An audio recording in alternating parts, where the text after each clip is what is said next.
It's the beauty of being part of a democracy. Voting. I don't know if this counts here, but okay. I don't know. I didn't realize that it took place voting on a plane also to get somebody booted off that plane if they're being rude. But it did happen. It did. Oh my gosh. I've watched this video multiple times. So it's a Frontier Airlines flight.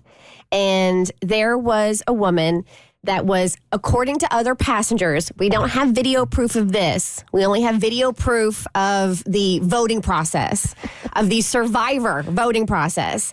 But apparently she was being rude and disrespectful to pretty much everybody sitting around her, according to those who were on the plane. She was calling people names and just speaking out of term.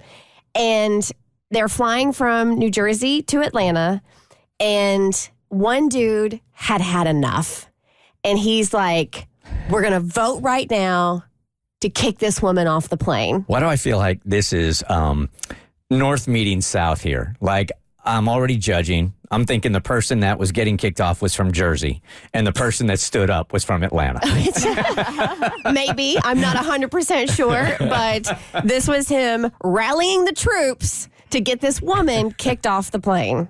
40, 50 people here that would like her removed from the flight. If you want her removed from the flight, please raise your hand. I'm not even kidding. If you can hear me, raise your hand if you want her removed from the flight. I'm not even kidding. I got 40 hands up. Sir. Guys, don't say anything back, please. Just let her go. What do you want? I don't know what I did.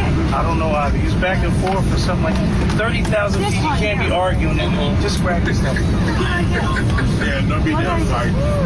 You got anything else, man? All right, guys. Have a good flight. So there at the end, you hear the flight attendant speaking to her.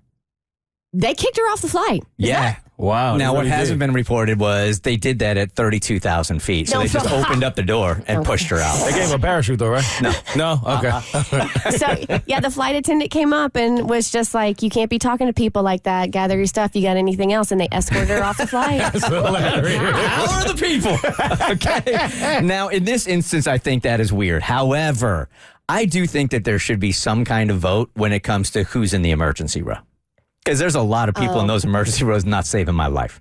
So I think we should all be able to say, like Abby, God bless you, you're 105 pounds. If you're in that emergency row, I don't trust you're going to be able to save my life. That's weightest. I don't care what it is. That is weightest. I don't care what it is. So if I have a vote, I'm like, no, you are going to have to exchange her with somebody else on the plane that has bigger biceps. No, I have the best fight or flight response. You want me in the emergency row. I'm kicking down doors. I'm swimming us to shore. I see 92-year-olds in that row. I'm like, no, someone's got to kick them out. I'm like, yes. Right. No. Fun fact, they won't. I used to do infant in arms with Jimmy. They won't let you sit in the emergency row if you got an infant in arms. Oh, an infant in arms. Is that right? Mm-hmm. Okay. I tried to book the seat because I wanted extra leg room, and they were like, oh, hell no, you got a baby. You got to be able to take the door down. Right. Yep. All right, Cassie. Is this person being an a-hole just for saying how their kid needs to address a friend? I'm a mom, and I have a 6-year-old son who is friends with another boy I'll call John, who is also 6. Steve and John frequently play together at John's house, and usually John's father is home. He works from home, but only sometimes is his mom, Mary, at home, as she works as a professor at a local university. When I went to pick up Steve, my son, from their house, he said, "Bye, John. Bye, Mr. John's dad. Bye, Doc," which threw me off. I asked Steve why he called John's mother Doc, and he said that she told him to call her that instead of Mrs. John's mom. I told him that asking him to call her Doc was inappropriate and to only refer to her as Mrs. John's mom. Mm-hmm. When they played again, I went to pick Steve up, and Mary, the mom, met me at the door, and she seemed friendly, but also told me that she preferred being called Doc because she responds to it better. It's what her students call her and what she hears most often. I told her she was being overly haughty and that she's no better than anyone else for getting a degree, a PhD, I think, and that it was disrespectful to her husband to not use Mrs. John's dad's last name. She looked confused and told me that she hadn't even changed her last name, so that wouldn't make sense either. I told her that it was proper for my son to use Mrs. John's dad's last name, so that my son wouldn't get confused. And she reiterated that under her roof, she goes by Doc, by her kids' friends, and that's what she's comfortable with, and that her husband is supportive as well. I just think she's being overly proud and is setting a bad example for her children that I don't want my children exposed to. So I haven't let my kid Steve go back since. My husband says I may have overreacted, though, and so now I'm second-guessing myself. You think? Am I the a-hole? Yes. My mom is one of these too, man. The first time she laid this one on in public, I just rolled my eyes. Someone called her like Mrs. Weiss, and she's like, "It's Dr. Weiss."